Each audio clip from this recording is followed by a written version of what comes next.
Hi again, welcome to section 9.5, linear equations. Today we're going to talk about solving a first order linear differential equation. A first order linear differential equation is a differential equation that can be written in the form y prime. The unknown function will be y times some plus some function of x times the unknown function y. And this is going to equal a function of x. So we have to make sure that things behave nicely. So the functions p of x and q of x must be continuous on the interval of interest.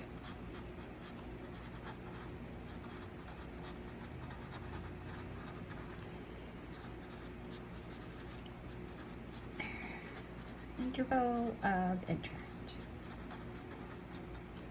All right, we're going to derive a formula or the general solution for the general solution of a first order linear differential equation. So instead of just showing you this time, we're going to go through the process.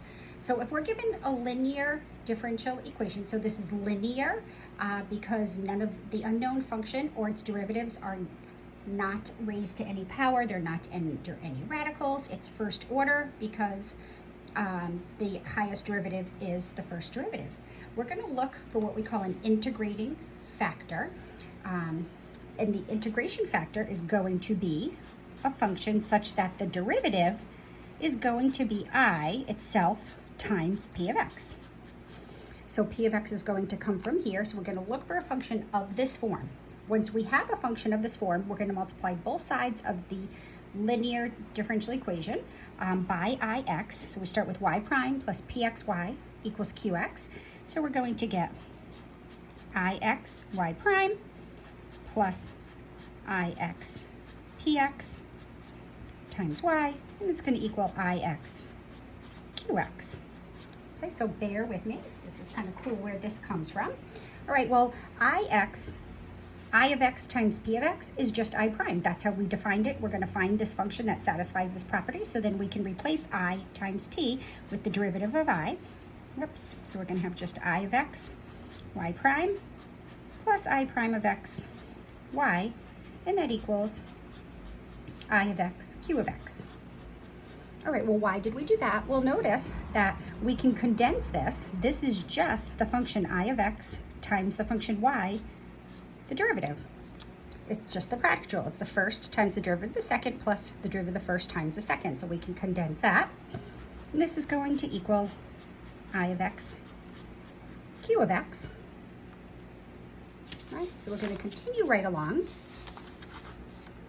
Now we can integrate both sides. So if I of x, the derivative of I times y equals I times q, then the integral of the derivative of I times y equals the antiderivative of I times q. But the antiderivative of a derivative is just itself. They cancel each other out. So I times y is equal to the integral of I times q. Now we're going to solve for y, and we get y is equal to the integral of this integrating factor, I of x q of x, all over I of x. So there's the solution to our differential equation. The question is, how do we find this integration factor I? So we want to find a function I, such that the derivative of I is equal to I times p. Once we have that, we have the solution to our first order linear differential equation. How do we find I? Well, push that up. Well, I times p is equal to I prime. Right? That has to hold for those other steps before appear to follow. So p of x is equal to I prime over I. Right? But notice, this is pretty cool, p of x is just equal to the derivative of the natural log of I of x. Because the derivative of the natural log of anything is 1 over that anything times the derivative of that anything.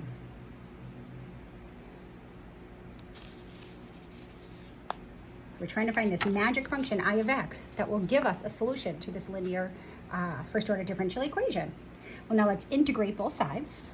So p of x, the antiderivative of p of x, is equal to the antiderivative of the natural log of I of x, the derivative.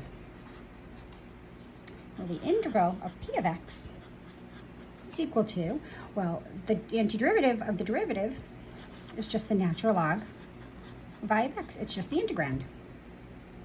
See where we're going with this? Now we want to solve for I of x. So e to the integral of p of x is equal to e to the natural log of I of x.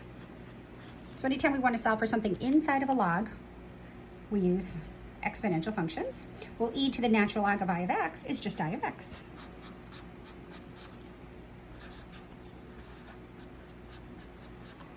So therefore, this integrating factor that's going to be key in helping us solve first order linear differential equations, just e to the antiderivative of the function p of x that's inside our original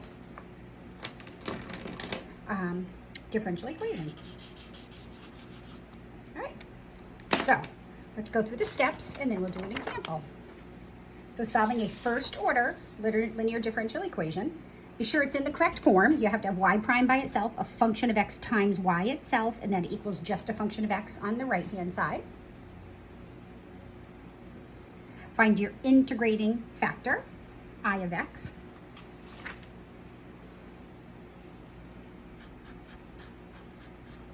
Is equal to e, the integral of whatever that function is, as long as it's in that form. Right. Once we do this, we multiply both sides of our original differential equation by this function. I of x y prime plus I of x p of x y equals I of x q of x.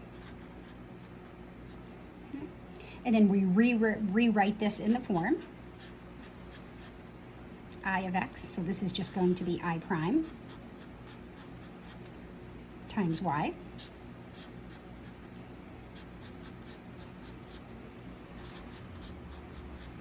Then we integrate both sides.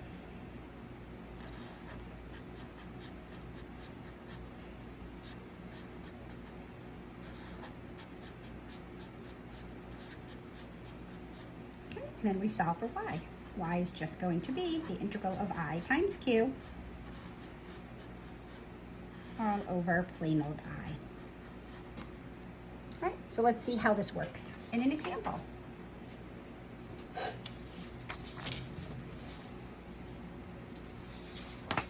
Let's solve the differential equation x squared y prime equals, excuse me, negative 2y. All right, first we have to put it in proper form.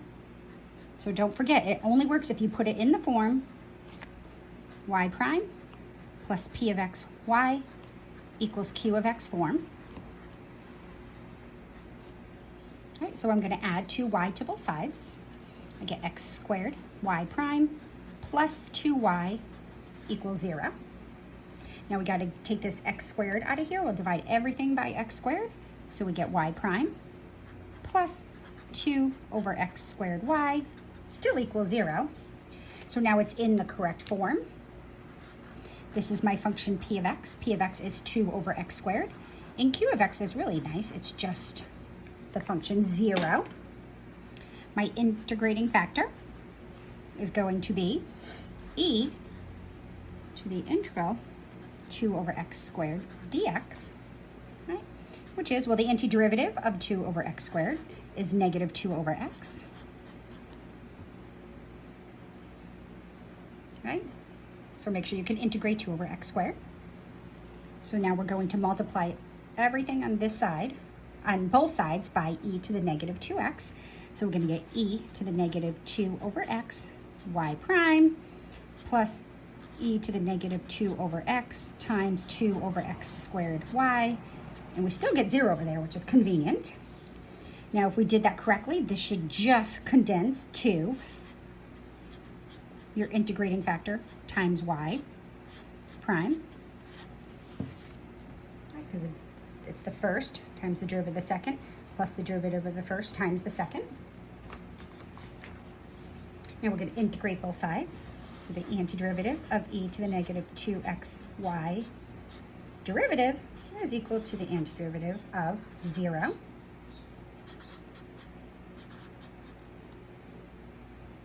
Well, the antiderivative of a derivative, it's just itself.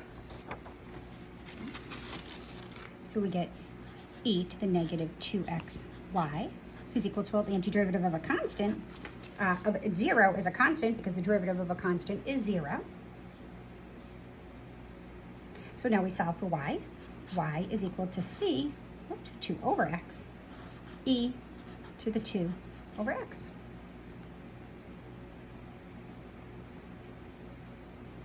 That's it. That's my answer. So therefore, the general solution to x squared y prime equals negative 2y is y equals any constant c 2 over x. This one's pretty easy to check. Let's check this. So we have y is going to go there. We need y prime. So y prime, the derivative of ce to the 2x is ce 2 over x. I mean, the derivative of ce 2 over x is ce to the power 2 over x times negative 2 over x squared, because that's the derivative of 2 over x. All right, so now let's stick it all in. We got x squared y prime equals negative 2 times y. Well, x squared y prime is going to be ce to the 2 over x times negative 2 over x squared. And does that equal negative 2 times y, ce to the 2 over x? All right, are they equal? Now remember, we don't want to bring anything from the left side over to the right side. We don't know if they're equal. We're trying to show that they're equal, so everything on the left has to stay on the left, everything on the right has to stay on the right. You just have to get one side to look like the other. But these x squareds cancel out. We have this constant negative 2 here, so the left-hand side just becomes negative 2 ce to the 2 over x, and that equals negative 2 ce to the 2 over x. Woohoo! So pretty cool. So now we know how to solve two types of differential equations: separable and linear. Let's try another one. All right, let's solve the initial value problem. This is an initial value problem because we now have this extra added condition here called an initial condition. So we're first going to find the general solution, and then we'll find the value of the arbitrary constant by using this initial condition. All right, so we have the unknown function is y, we have its derivative, and then we have y itself here. So we have to get it into its correct form. We want y prime by itself. All right, so we can do that by dividing everything by x, both sides by x, and we get it's in the form now y prime plus 2 over xy equals x minus 1 over x.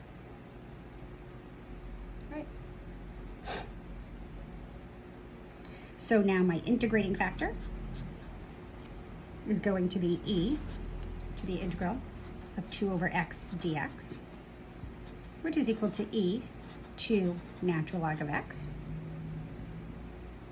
But that's equal to e natural log of x squared, because we can simplify this because that 2 can become the power on what's inside the log. And e to the natural log of x squared is just x squared. So the integrating factor is x squared here.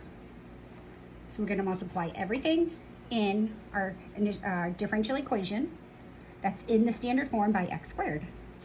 X squared y prime plus x squared times 2 over y, x squared times 2 over x times y equals x cubed minus x squared minus x plus x. Oh, did I change the problem? Oh my goodness, don't change the problem. Look right here. Hope you caught that. There should be a plus 1 here. That would be plus, so it's only changing my sign there. So I'm glad I caught that before we got too far. Right? So now, if we found our integrating factor correctly, let's clean this up a little bit. This is just x squared y prime. That's just 2x, right? 2xy equals x cubed minus x squared plus x. So now let's keep going with this. Now, once we do this, we have it cleaned up nicely. This left side should condense. This is just x squared times y prime. And just double check, it's the first times the derivative of the second plus the derivative of the first times the second. And that equals x cubed minus x squared plus y, x, wow, sorry. So now we can integrate both sides. X squared y prime. The antiderivative of that is equal to the antiderivative of x cubed minus x squared plus x dx. Right, but the antiderivative of a derivative is just the integrand without the derivative. And that equals, let's see, 1/4 x to the 4th minus 1 cubed x cubed plus 1/2 x squared plus c. We're going to add the arbitrary constant on that side. So now solve for y. We divide everything by x squared. Everything on the right, everything on the left. So our solution is y equals 1/4 x squared minus 1/3 x plus 1/2 plus c over x squared. Don't lose this because that arbitrary constant is divided by x squared. Right, now remember, we have the initial condition that y of 1 equals 1/2. So let's find that value of c that forces y of 1 to be 1/2. Well, y of 1 is going to be 1/4 minus 1/3 plus 1/2 plus c, and that must all equal 1/2. And if you do the math out, you get c equals 1/12, so be sure to check that. So therefore, my solution to the initial value problem is y equals 1/4 x squared minus 1/3 x plus 1/2 plus c, which is 1/12, 1/12 x squared. And I'll leave it up to you to check this, but it's very doable to check. One thing great about differential equations is that we can always check. All right, let's just do one more, and then I'll let you guys work on some of these. All right. Let's solve the initial value problem. Y prime plus 1/xy sine x equals sine x, and y of pi equals 1. Right, it's already in the form that we need. So we have the derivative of y plus some function of x times y equals some function of x. So we have to find our integration factor. Right, so this is the function of x here. This is the function of x here. My integration factor is e to antiderivative of 1/x dx, which is e to the natural log of x. So this works out really nicely, which is just x. So now we're going to multiply both sides of this by my integrating factor, x. So we get xy prime plus, well, 1/x times x is just 1, y equals x sine x. If we did that correctly, the left side should condense to the integrating factor times the function y, the derivative of that whole thing, x sine x. So now we're going to integrate both sides. I'm a little sloppy with my notation, but I'll put those in here for formality. And the antiderivative of a derivative equals, all right, well, we have to integrate x sine x. So everything we learned in chapter 7 still is going to play a role here. So how would we integrate this? What's your thought? Hopefully you said parts. And if you do parts, you're going to get negative x cosine x if you do parts correctly, plus the sine of x plus c. So I'm going to let you do parts in here to integrate from one to the other, because at this point you should be able to fill in those details. So now we're going to divide everything by x to solve for y. This down, slide this guy up, and we get y is equal to negative cosine of x plus the sine of x over x plus c over x. But don't forget, this was an initial value problem. My initial condition was that when we insert pi, the output is 1. So y of pi is negative cosine of pi plus the sine of pi over pi plus c over pi. That should all equal 1. All right, so let's do this. The cosine of pi is negative 1, so that's positive 1. Sine of pi is 0, so 0 over pi is 0. Plus c over pi must equal 1. So c over pi must equal 0. C must equal 0. That's a nice constant. So therefore, the solution to this initial value problem is y is equal to negative cosine of x plus the sine of x over x. Okay, and to do, check.